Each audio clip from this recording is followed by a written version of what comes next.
Welcome to the Influential Personal Brand Podcast. This is the place where we help mission-driven messengers just like you learn how to build and monetize your personal brand. My name is Rory Vaden, and I'm the co-founder of Brand Builders Group, a Hall of Fame speaker, and New York Times bestselling author. And this show is to help experts learn how to become more wealthy and well-known. I know you're going to love it. Thanks for being here. Let's get started. Jessica. Hey, Jay. I'm so excited. Finally, girl. I know. Before we hit record on this, y'all, we were just talking about how many friends we have in common, how our paths have crossed in so many ways, and yet today is our first time. We have met in person. Waited for this moment. But you know what that's a great testament of is the true nature of a reputation. Amen. And also the power of you can be teaching people, serving people without ever having met them in person.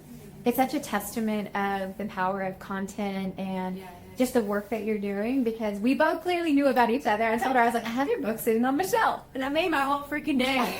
That book is like such a piece of my soul, and to know that it exists in the world and that it's touching people. Like, that's the best thing you can say to an author, as you know. Yes, and I think that's also the beautiful thing about actually doing work that you deeply love and care about. Yes. Is that it actually helps people get to know you before you ever meet in person.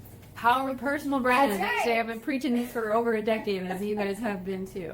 Which we're going to talk a little bit about today. But we're going to talk about that and so much more. So I have so many things that I would like to talk about, but since we only have roughly 45 to 50 minutes, We'll do a follow-up of our skills. This is part one, episode part one.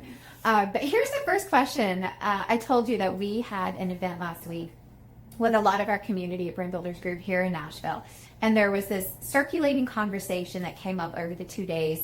And I thought it was really serendipitous that I knew we were having this conversation today. And I thought if that many people had the conversation in our room, how many more people want to have this conversation or want to hear thoughts on this? So that's where we're going to start today. I love it. Are you ready? I'm ready. Okay. You have founded and exited businesses. You've written best-selling books. You have built a top podcast. You have an amazing coaching practice. There's a lot of things going on in that. And none of that happened overnight. I know that. But what do you think that people truly misunderstand about what it takes to build a personal brand that lasts? Oh, girl, what a good one. I think a few things. I think that first it starts with, it's scary to put yourself out there. And I think that everyone is afraid to some degree, whether they have alchemized it and healed it over time or don't want to admit it, are afraid of what people might think of them. Because I think being a brand yourself, calling yourself the brand, can come off in the wrong way, like an ego play, like that you're all about yourself, or that you are, putting yourself out there in a way that is only serving you. And I think we really have to, move through that fear and start to trust ourselves that what we have to give in the world matters. Who we are, the world wouldn't be the same without our gifts, and we would be doing the world a disservice if we don't show up in our gifts. And that's easier said than done. That takes some radical inner work. I often say, and I think we have the same ethos, that building a personal brand is actually an inside job first before it becomes an external platform. And that's not always the walk that people want to walk, because you have to sort of face your own shadows, and you have to face your own trauma, and you have to face your own bullshit, to be honest. And I think when you can touch into that radical self-belief and start to put one foot in front of the other every single day, because here's the truth, not everybody's going to get you or like you or refer you or share your content. But the more you are you, the more you magnetize your right people, and that becomes a daily confirmation that you're onto something. And I think it's moving through that fear in the very beginning that helps to sustain and power the compound growth of what becomes a platform of meaning over time. And really digging in, and I know your philosophy. I've studied BBG for a long time. You guys are amazing. You really talk about being of service, like what you have to give to the world. And if you come from that orientation, you're never going to come off egotistical. And if people think that, who cares? I also think that you have to really understand that the market wants to see the authentic you, and that you have to be willing to be out loud with your own journey a brand, a personal brand, is not meant to be stagnant. We're not Starbucks coffee or Hyatt hotels or BMW cars. We're human beings in a constant state of evolution. And so the more that you can show up in that evolution out loud with strategy, of course, and with clarity, the more your audience is going to trust you and go on that journey with you. So to answer your question, I think that I often say that personal branding is personal development disguised, as marketing. Self-discovery. It's self-discovery and personal empowerment. And I think if you can really click into that and hit that, it becomes the biggest high, for lack of a better word, because at the end of the day, you're helping people. And there's no better feeling in the human experience than helping people. Well, I cannot agree more. And one of the things that we say, one of our mantras at BDG is that if you're afraid of somehow coming off as prideful or egotistical, then you're worried too much about yourself. Amen. Right? And yet, it's still one of the number one things people struggle with. And so you mentioned, you've got to do some of that inner work. You've got to face that fear on the front end. You talk a lot about that. You do a lot of that. What are some of the things that people can start doing? And if they're sitting there listening today going, yeah, I do struggle with that. And I'm afraid to tell people what I'm doing because I don't want to be judged, or I don't want them to think I'm just bragging about myself and all these things I'm doing. Yeah. What's the one, couple, two, three, how many ever you got? Yeah. What are the inner things that we need to be working on? Yeah. I think, if I may, I want to share a story. I'm a serial entrepreneur. I like to say that I scaled and failed my first business. I did. It was critically successful, but financially not good. Scaled and exited my second. Now I'm scaling and sustaining my third. And I like that. Yeah. Scale and fail. Scale and exit. Scale and sustain. That's my path. And Okay. my very first business, I want to get to the question. I ran a very sparkly business in my late 20s, early 30s. It was an online magazine for the millennial women of Chicago. We were the go-to guide for restaurants and nightlife and arts and culture and fashion and beauty. It was amazing. And I kind of accidentally became like an it girl in Chicago. Like, I was always going out. I was on the scene. I was going to the nightclubs. I could get into any restaurant I wanted. I thought I was a nerd in high school. So like in my late 20s, when it became all of a sudden quote unquote cool, like my ego was definitely taking that wheel. And I felt, in alignment, I guess, for a time until like my life blew up. Like the business went bottom up, broke. I had a toxic relationship with my business partner. I started contracting an autoimmune disorder. Like my life broke down internally, and externally, everyone thought I was this like sparkly co-founder of this women's magazine. Long story short, I left the business, decided to start SimplyBe agency, this little one-woman consultancy that turned into my agency. And I got asked to speak on a panel, and there were 4 or 5 of us up there, and I was burying myself on credit card debt. Okay. While trying to figure out my next move. And I made the pretty bold move to share that with the whole room, that I was coming out of that. It was like my very first moment of actually being authentic and telling the truth about what was really going on under the surface. And when that panel was done, AJ, there was a line of people around the room waiting to talk to me, and nobody else on the panel. Because everyone felt seen. Everyone felt like less alone. Everyone felt safer to share their truth with me. And I was a stranger. I gave them radical permission to own their own authenticity. And that was a huge unlock for me. It was sort of the catalyst to this whole concept around authentic personal branding. Like, we can be the experts. We can stand out and be masterful in our gifts and use our platforms to make money. Of course, that's what we do it for. But our authenticity, our truth, our shame, our failures don't cancel out our greatness. They make us more magnetic because we're real. And I think the more I've tested that theory over time, and I mean, my whole platform speaks to that vulnerability to this day, radical honesty. Not sharing all of the crap that when I'm having a bad day or fighting with my husband but the stuff that I've worked on and I've gleaned real wisdom on the other side of, to come out and share that kind of thing openly is magical. It's what the world needs. And so I think my continual trusting, going back to that inner trust, has really impacted my external success and magnetize my right audience of women mainly who feel less crazy, feel less alone, because I'm willing to go first. It's good.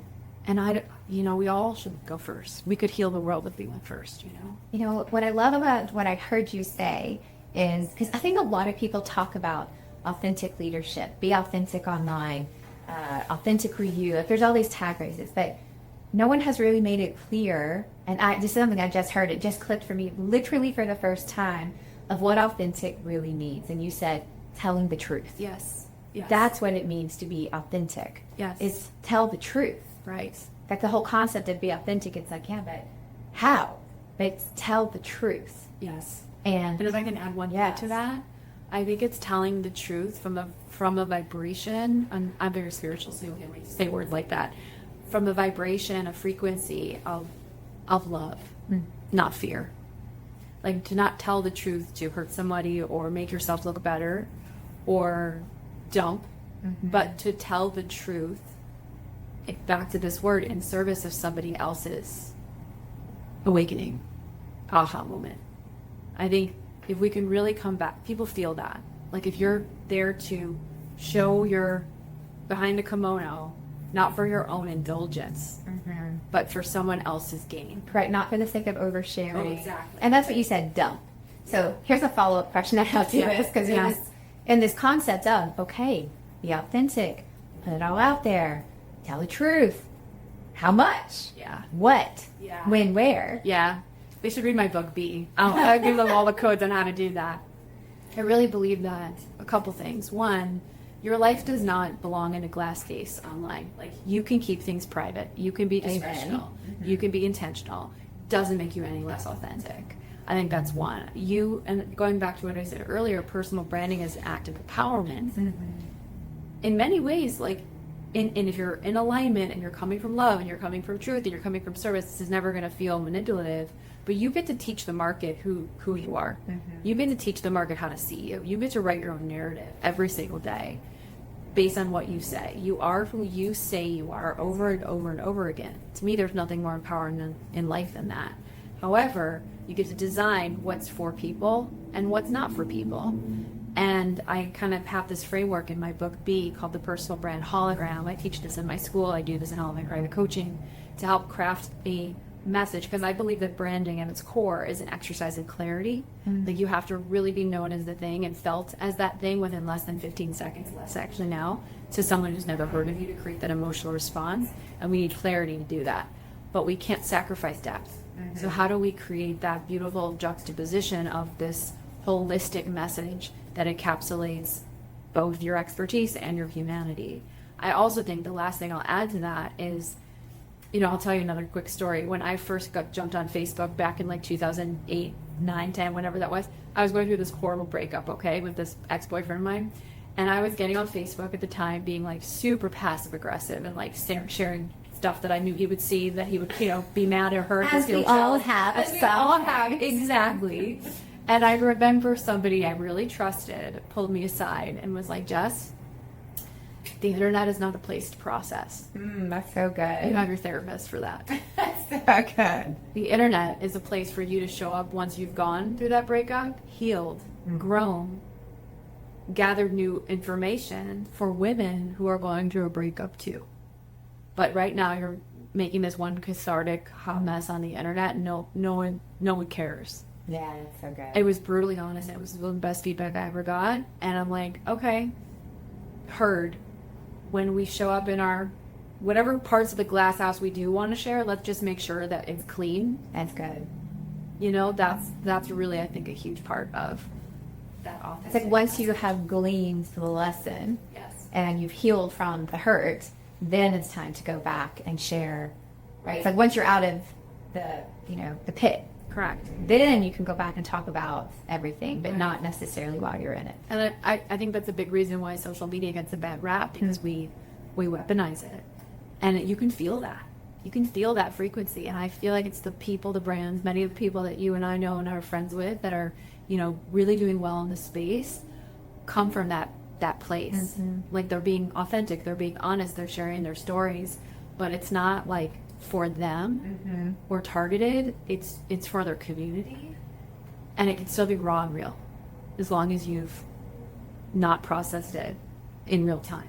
I honestly, one of the things I think is so important that I hope everyone heard what Jess just said around, it's like, and this is how I interpret it, it's like social media, like everything else, is a tool. It is. And it's a tool to share, it's a tool to be used, and it can be weaponized, but it can just as much be used for good. It's beautiful. I love social media. And I think everyone talks about the weaponization of it and the bad parts, and I'm like, that is true. Those are there. Let's not pretend. And it can change your life. And I do every single one of my Bible studies and my devotionals on social media every morning. I love that. And it's like, it's also sharing good. Exactly. And there are amazing stories, and yes, there's also bad. And you get to curate your own feed and your own experience and who you let into your field, and you have agency of how you show up. And if you can get I think that it's actually the most fun place to be. I have made real relationships, deep friendships, real money, real impact, true community with Instagram. I love showing up there because it's the energy that I bring to it, and that's what I attract, and I tune out the noise. I coach a lot of people. People struggle with social for so many reasons, and if you can just really remember that it's a tool for connection and show up as a human, and remember that there are other human beings on the other side of their phone and every single thing you post, and to not just add noise but to add value, you're gonna rise. You're gonna stand out because it's so low density a lot of the time. So you get to be one of those people that rises above. If you really study the people that you admire, pay attention to their energy. That's right. And that's what you should emulate. I just love the conversation that it's a tool, and it can be wielded in any way that you choose. Like any other tool, a hammer can be used to build a house, or it can be used to murder someone. Yeah, exactly. Right? It's like these tools aren't inherently good or bad. It's whatever energy we bring to it. That's exactly right. Now, you talk a lot about energy and frequency, I do. and you mentioned earlier the spiritual part of your business and your brand and how you run the day to day. So that kind of leads me to my next question. You talk a lot about alignment and energy and the energetic components of how to put business and life together. What does that look like in a day-to-day business? Oh, well, let me take you back, okay, before I take you forward today. It wasn't always like this. Okay. I feel very proud of how my states energetically every day, how I'm running my business. My nervous system is calibrated. I'm not in fight or flight anymore. I trust that the universe has my back. I'm in a lot of financial abundance. I'm surrounded by beautiful people. I have the most amazing community in the space, in my view. I know I'm biased, but I love my work. I would do it for free. That's Okay, everyone should just take a lesson in this positive self-talk that just happened here. If we're not talking like that, check yourself. It's been a journey to get here, is my point. So when I answer these questions of the attunement of how I start my day, what did that look like? I need to really confess that it was not like this for the majority of my career. I started my agency, SimplyBe, as a one-woman consultancy in 2017. I was making pennies, just testing the model. This was in 2016-17 agency. You understand, personal branding at that time was sort of wild. It was a novelty, new. Yeah. Brand new. It was sort of the moment when Gary Vaynerchuk kind of hit the scene, and everyone sort of blinked and was like, I should be on social media now. As I'd been on it since 2008. And so my point is, my business just was like a rocket ship. I hit 7 figures in revenue in 18 months. I had multi-7 figures a few years after that. Ended up scaling it from 1 woman to 35 people. Opened up 2 physical offices. Served over 1,000 clients during those 7 years.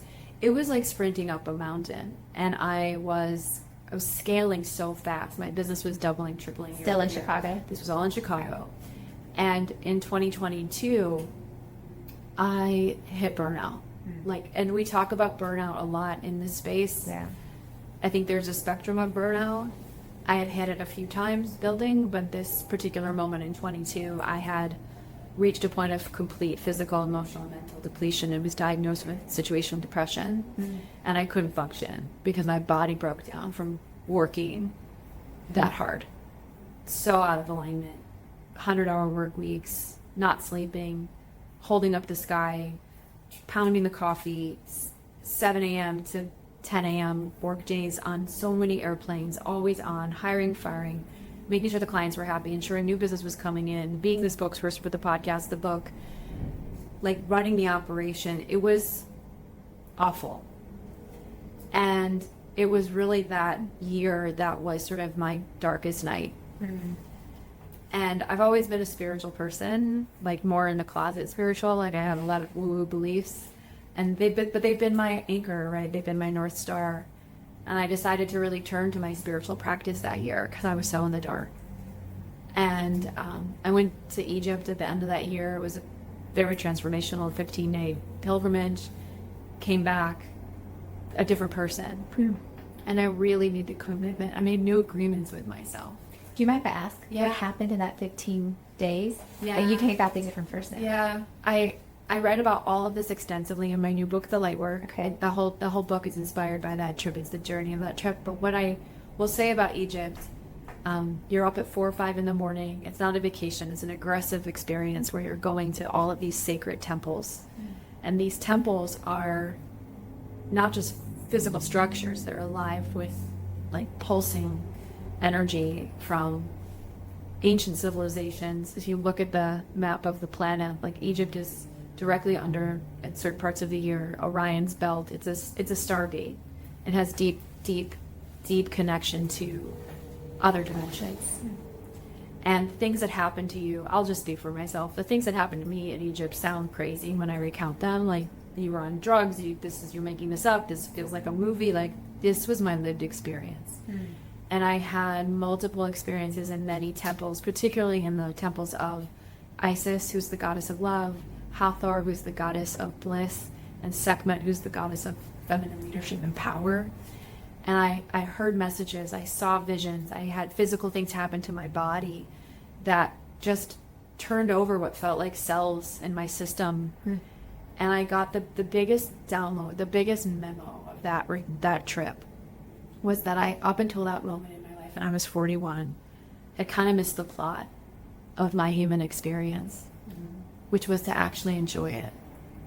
I'd been so laser focused on my ambition and my success, on my accolades, on proving my worth, that I had just missed it. And that every day in this body called Jessica is a gift.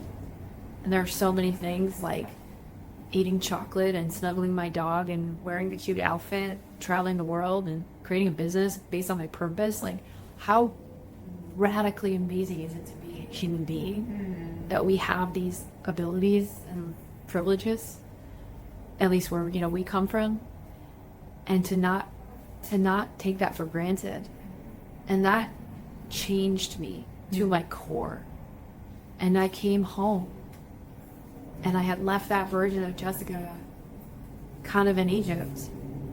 And she wasn't coming home with me. And so when I came back, I just built a new lifestyle. I created new boundaries. I prioritized joy as my job. Like, as much as my, executive meetings were important to me on my calendar, so was taking a walk. Like, really, it was simple stuff. And I live those practices today. Like, I don't work on Fridays. I start my days at 10. I try my best to close my computer at 5, sometimes 6.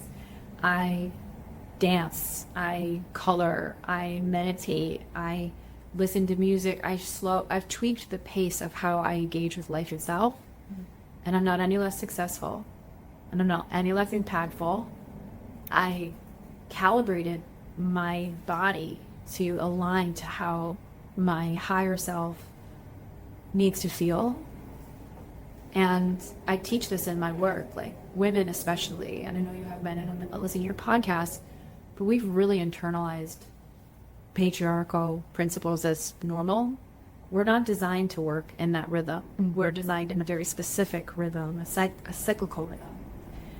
And I've gotten really in tune with that. And it's not like a marketing scheme to talk about the divine feminine. It's actually like our birthright, and we can still be massively successful from that place. Even more so, that peace isn't the exception to the rule, but it's the rule.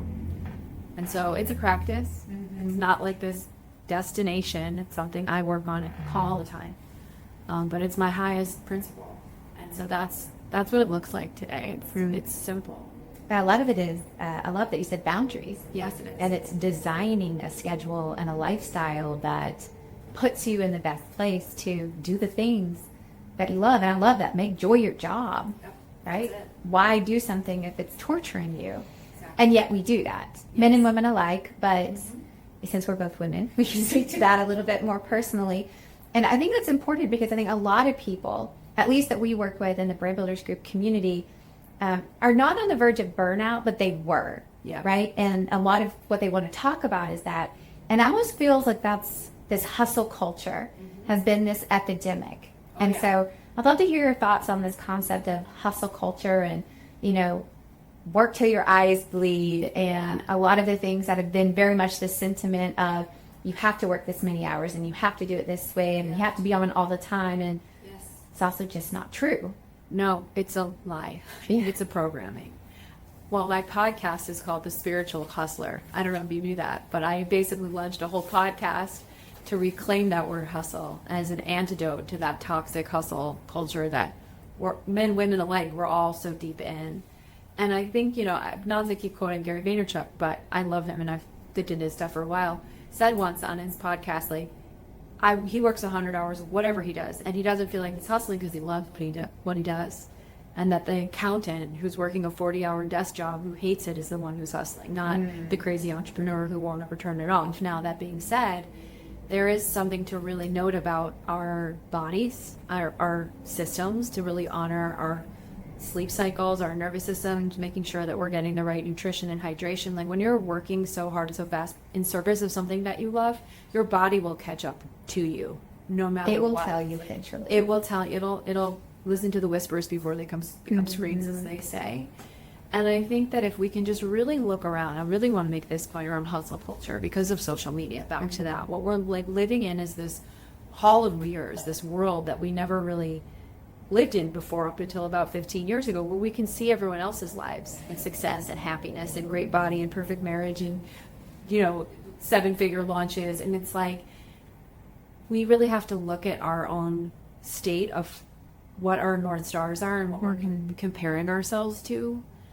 That is really unhooking from the lie that you have nothing to prove. To as soon as I was able to unhook from that story, that I really believe that I don't have anything to prove. No one does anything to prove. That is like layer one. Like that is such freedom for you to discern and make decisions on how you exert your energy and how hard you do work. Because honestly, that's why most of us are working that hard. Correct. We're trying to prove our worth. Correct. Yeah. And not to go too deep, and I'm not a licensed therapist, but it's important to like look at your childhood trauma and your stuff from growing up. And were your parents hard on you? Did you not grow up cool? Were you a loner kid? Did you not have siblings? Like whatever it might be, like how is what is underneath the surface, I call like your darkness, shadow, trauma, playing itself out in your adult life. And much of that, to be honest, is not only connected to our childhood trauma, but our parents' trauma and their parents' trauma. And we're so rooted as a human species in survival. Like survival manifests itself as comparisonitis, competition, and scarcity. And if you're not willing to really look at that and do that work, I say in the intro of my show, like, we don't hustle from survival. We hustle for humanity's thriving. We're not hustling from fear. We're hustling for love. We're hustling toward healing the ancestral programming of fear in our bodies to rewrite that we are safe. And if people just walked around with nervous systems that knew they were safe, entrepreneur or no entrepreneur, you wouldn't burn out. Yeah, that's good. And so that, I think, is the invitation that we're in right now, because burnout has become such an epidemic. I see it in my community too. Women who are coming out of corporate America, women who've been struggling for their little startup for a long time, we're just so exhausted. And it's not just because we're not sleeping and not drinking enough water, but because we haven't really done the deep work on why we're hustling. That's right. So have you found for you and your journey to kind of get out of this hustle culture and not experience burnout again, are there some daily practices You said I don't start work till 10. I'd love to know what you do when you wake up until 10. Yeah, I'll tell you. Like what you don't work on Fridays. Like what are some of the rhythms that you have put in place that help you stay in alignment? Yeah, for sure. I need a lot of just personal space. That's just how I'm designed. I play an extrovert on TV, like I said, but I'm really an introvert. I think we all need to be in our own stillness and quiet and personal energy. Totally. Really, like it's medicine. And so I get up typically around 6:30, and I have like a 3.5 hour morning routine. If I can't, it's, to be honest, the first half an hour of my day is just drinking coffee in silence. I need like a good half an hour coffee to come to consciousness. I sleep hard, and then I move. Whether I walk, I go to a workout class, I'll do some light Pilates at home. I love to just get in my body. I used to like get up and go to a boot camp class and like the instance loud music in a studio. Like I don't do that anymore. It's like, to me, it's about gentle movement. I journal. I love a gratitude practice. I live for gratitude. It just gets you so in your love frequency in your heart. I like to spend a little bit of time at my altar and meditate. And it's not like a big 20-30 meditation all the time. Sometimes just closing my eyes for 5 minutes and listening to music. I have 2 dogs. They're like my blankie. And I spend some time snuggling with them. And then I start actually around 9:30 catching up on my day before like the meetings hit, so that I'm centered. I really, I'm so much more balanced in what I value than I used to. Like I used to be so driven and everything was about work. And I'm an amazing husband who's super supportive of my career, but like we don't go out on Fridays. It's our night home. We light candles, we cook dinner, we watch. Like if you want to invite me out on Friday, like sorry, not sorry, probably won't say no. I would say yes, just depends. But no matter how much I love you, it's my night. I love being with my friends. I dance. I love going to see concerts. I love like living life, being present to the moments. I just think that if we can calibrate, and here's another hack, which I know people like be familiar with, but I color code my calendar. And so like workouts are yellow and date nights are pink and self-care is green and work is blue. And if I look at my calendar and it doesn't have at least some sprinkle of a rainbow, like I'm out of whack. Yeah, that's a good way of looking at just a quick visual depiction of like, do I have a rainbow here, or is it all one color? Yeah, exactly. And it used to be all one color for like 10 years, And I'll also just say I live for acupuncture. I get like a regular massage. I own a PEMF mat, which is like infrared light. Like I take baths. Like those things matter. They accumulate. They work. I love me a little bit of biohacking, like peptides. Like I take care of my system. That's good. Yeah. So it's kind of a full-time job to be joyful, but it's the most worthy job you'll ever put your. I know that if we're not intentional with that, the byproduct is exhaustion, burnout, fatigue, sickness, illness, depression, on and on and on. Yes. So it's the whole thing, choose your hard. Exactly. Right? Yeah, it's hard to do this. That's a discipline, takes money, takes time, takes effort, takes work. It does. So does the other. So does the other. And the world needs you full. Like I really believe to be in our highest service isn't only just to come from like our hearts and our clear messages and our designed programs that are going to be amazing and change people's lives, but like you as that personal brand, your cup needs to be not just full, but full enough to overflow so that you always have enough for you. Mm-hmm. And in this day and age, that the chips are stacked against us to be in that vibration, which is why it takes discipline, why it takes that extra work. And your community just wants you to be, they need you to be full. One of my favorite quotes, and I think it was Mark Twain who said this. I should really find out who said this because I say it all the time. But it's one of the mantras in our house because if I am tired, the whole family suffers. And this quote, I think Mark Twain is the one who said it, fatigue makes cowards of us all. And when I'm tired, I just don't have the energy for that battle with my 5-year-old. Whereas on a full day, I'm like, all right, we're going to have to chat. Yeah. We're going to do this, little man. But on a tired day, I'm like, oh, whatever. Right. And that's not me and my highest self. On a full day, I can show up to difficult conversations and handle them well. On a tired day, on a low day, it's an emotional disaster. I'm like, I'm a horrible leader. Can't believe anyone works here. Right? Exactly. But if we don't take care of ourselves, everyone else does suffer. Exactly. That energetic physical signature of fatigue is so familiar to me because I didn't sleep well for like 2 years. And yes, my business was doing well in many ways, but my relationships were suffering. I was losing staff. Clients weren't happy at certain times. Like, I was miserable because I was simply so tired. Yeah. Like, rest doesn't just look like sleep. Rest looks like life. Rejuvenation is so critical to how we show up in family, like you said, in business and all of it. We have little code words at our house now. Anytime that I'm like crossing a tipping point, my husband Rory's always like, "Do you shake well? I think you should have a little alone time." Oh, my husband is traumatized. He's like, "Did you sleep well? Because if you didn't sleep well, I don't want to see you today." And it's just like, all he has to say is, "You want to take a walk?" I'm like, I do. There you go. Because I need to like burn it off. Yeah. I need to like get the movement. I need some alone time. I come back, I'm a different person. It's amazing. A 15-minute walk out in the sun, I'm a different human being. It changes everything. It's the best therapy. So Free. I totally agree with all of that. And I think most of us just don't make the time to take care of ourselves because we're so consumed with the next thing, the next thing, the next thing. Yes. And then one day, everything just kind of blows up in your face. Exactly. We want to avoid that. Now so this is a personal question because I'm historically not very good at this, even though I've tried really hard.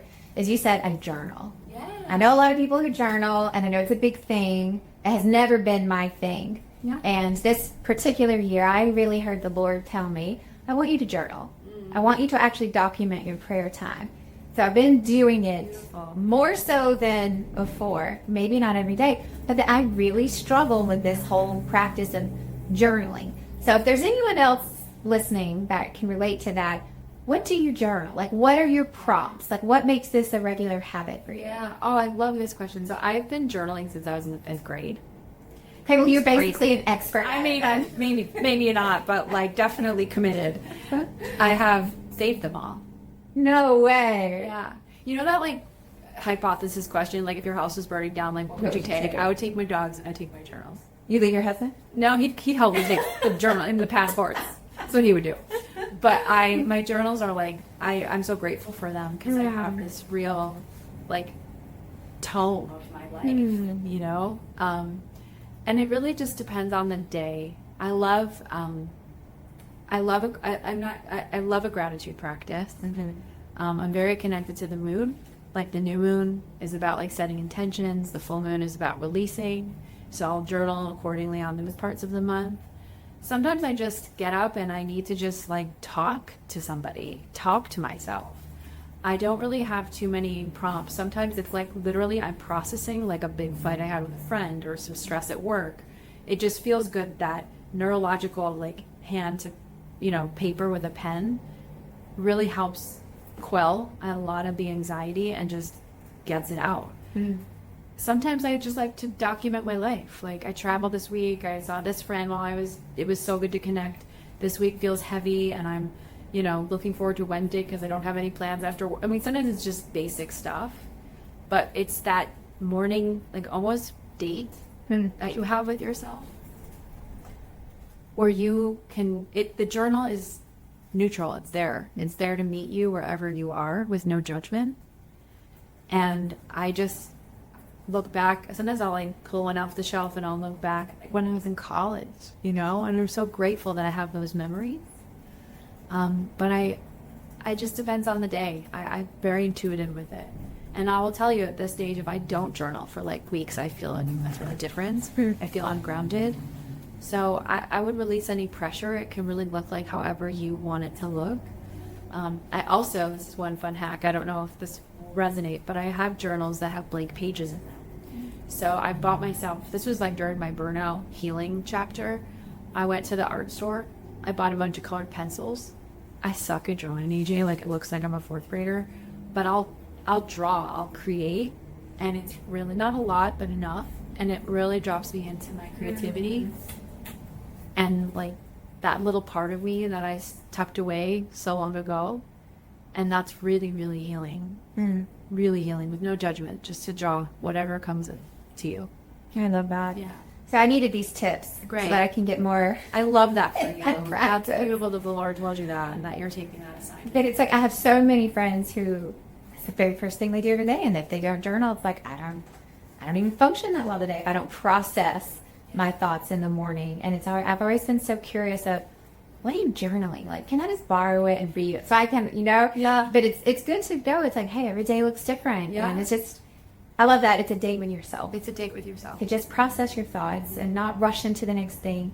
And I agree. It's like most of us don't spend near enough time in quiet and just processing our thoughts and how are we feeling and why are we agitated or what made us happy. We don't do that. And I love that this is a reflective practice of just getting to know ourselves. To date with yourself. That's exactly So that resonates. Good. That hits. Okay. We have about 15 minutes.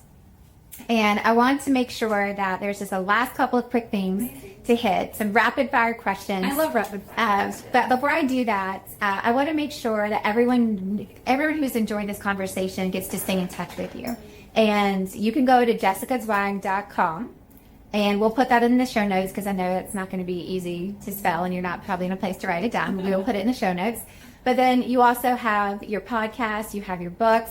All of those can be found on your website. It can. So we'll put all of those links in there. But if people want to connect with you on social, what's your preferred platform? Instagram at Jessica Zweig. It's just my first and last name. I spend most of my time there. Okay. And I'm very dedicated to, I don't look at my followers as followers or my community. So I'm in my comments, I'm in my DMs. I do my best to respond to everybody. I love that. I try. So if you want to connect, come say hi, drop me a DM, listen to this podcast, and I'll be sure to follow you back. Awesome. Well, I will put all of those in the show notes, link to the podcast, link to the website, link to the books. We'll put that all there. But then on Instagram, just go to at Jessica Zweig. Yeah, that's right. All right. Last couple of quick things. We just talked a lot about your morning routine, so I'm going to hit this one first. If there was one non-negotiable for your morning routine, has to happen, even if nothing else can happen, your one non-negotiable, what is it? Coffee. Duh. Like a lot of men. Black. I love it. So just plain black coffee. Yeah. And I love that. I like my brand Bulletproof, but black coffee. All right. That's good. Second question. Favorite spiritual or business book right now? Oh, that's so good. Favorite spiritual or business book? Well, my favorite business book of all time is Traction by Gina Wickman. We all like Traction. Yeah, Traction's like a game changer. And I would say that my favorite spiritual book, like timeless, is Eckhart Tolle's A New Earth. That book disrupted my whole life in the best way. Oh, okay. Those are two good book recommendations for all of you looking for a new book to read. But we follow the L10 meeting rhythm. We do all things Traction. And Traction's brilliant. So- And his follow-up book, Rocket Fuel, about the visionary integrated haven't read that one. relationship, like masterful. I'm gonna put that on the list here. Making my to read list. Love that. Okay, one piece of advice that you would give your younger self if you could start over. You know, I feel like she did everything she was supposed to do to learn her own lesson. I would just, go back to kind of what I said earlier, is that she doesn't have anything to prove. I think if she truly knew that at her core, she would have saved herself a lot of pain. But I do believe I had to walk through those fires to come out on the other side. Can we talk about that for just 1 second? Because I'm a firm believer that no great success comes from an easy life. No, it doesn't. And back to what you said earlier, authenticity is contagious more through the hurt than the victories, through the trials, not the successes. And it's like nobody really wants to hear about all of your mountaintop stories, but what they relate to the most is the valley stories. And so kind of just on that whole thing of like, hey, there's nothing to prove and you had to go through these things. Just a word of encouragement for people who are listening of like, do I really have to? Do I have to go through the hard part? Yeah. Is it really a necessity? Totally. We've all heard this expression before, maybe we haven't. I don't mean to be redundant if you have. But there is that saying that nothing is happening to you. Mm-hmm. It's really happening for you. And I think the unlock, like the real unlock, if you're in that valley, and it's so hard when you're in it because you're emotional and you're hurting and it's painful and you might be angry or whatever it is. But this concept of taking radical self-responsibility will change your life. It's so easy to play the victim. And don't get me wrong, people are victimized in this life by people they shouldn't be, and that's real. But the average person walks through their life, potentially, it's defaulting into this, right? You point one finger, you have three pointing back at you. And this concept of like feedback and being like looking at yourself in the mirror and owning your side of it in that valley. That's freaking power. That's actually freedom. And that took me a long, long time to learn. But I'll tell you this, AJ, as soon as I did, like as soon as I was able to truly identify, like, wow, I am a victim to my entire life. Everything going wrong is everyone else's fault, but it's actually mine. Like We all play a part. Right. I'm co-creating this. That is when everything changed. It's power. It's empowering when It's you realize, pure power. yeah, it's like I did play a part, and I can play a part to change it. Yes. And no one can call you out on your own stuff if you've already called yourself out on it. Amen. So that's what I would say. It's always reminds my kids of this. I have younger kids. I've learned more about life through parenting than any other adventure in this world. And one of the things I always tell them, like, it's just so hard to be mad at you. You just apologize fast. And the same goes for adults. Like, if you come and you apologize, it's like, what, am I going to sit here and yell at you for apologizing? Right. No. It gets heated and it gets more intense the more that someone will deny their responsibility. They refuse to apologize. They refuse to take their part. And then it's like, now I got to prove to you that you do play a part. Yes. And that's where the heat comes from. And you double down. We all do it as human beings. And it's just back to what you said. It's like, if I could just own my part. Yes. Man, it's really hard for someone else to be mad at you when you're the first one to raise your hand going, I messed up here. Yeah. I'm so sorry. What can I do to make it right? Do you want to know something that my couples coach tells me, my husband? So we work with this amazing relationship coach we have for 5 years. She says that the first person to own it is the hero. So who's going to be the hero in the fight? Who's going to be the hero of your own life? And not only is that deeply powerful and empowering, it's vulnerable and courageous. It's so alchemizing and healing, actually, on the other side. And I just don't think that there's a more, in my view, inspiring quality in person. I agree. Because what it does, it really provides the invitation to soften the heart of the other person. That's right. And we would just move on so much faster. I sure would. But I love that. And I love that. It's like you have nothing to prove. And yes, you have to go through the valleys. It's a part of the journey. You take responsibility. That's so good. All right, last one. Okay. What does influential mean to you? Oh, goodness. That's a good one. That's not a quick fire question. Let me think about that for 1 second. Honestly, I think back when I was first starting my very first business, my magazine. I was at this tech incubator in this Chicago startup world. And this was back in 2008-9. And the director of community for Facebook came in and spoke to us. Huge role. Well, he was like from Ireland and he'd flown into the States anyway. And he said to us that day something I'll never forget. That your most influential sort of circle are the people who are the closest to you. Like, it's not a big audience of millions of people. It's like your 6, 7, 8, 9 people that know you the best. And that if you can just impact them, that influence creates that ripple effect. That's good. So I think touching hearts, like illuminating people's perspectives, connecting at a soul level is what influence is. And we all want to do that at scale, of course. But it doesn't start out here, it starts here. And to really understand that everyone has influence because of that, because we all touch people, no matter how big or small our platforms may be. I love that. One of my favorite quotes is work really hard so that the people who know you the most respect you the most. Yes. Right? And it's just the whole thing of like, if the people who know you the best respect you the most, that is a sign that there's already ripple effects. You just may not get the privilege to know it.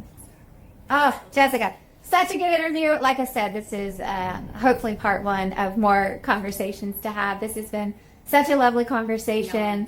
Everyone, thank you so much for tuning in. Please stick around, listen to the recap episode, which will be coming up next, and we will see you next time on the Influential Personal Brand.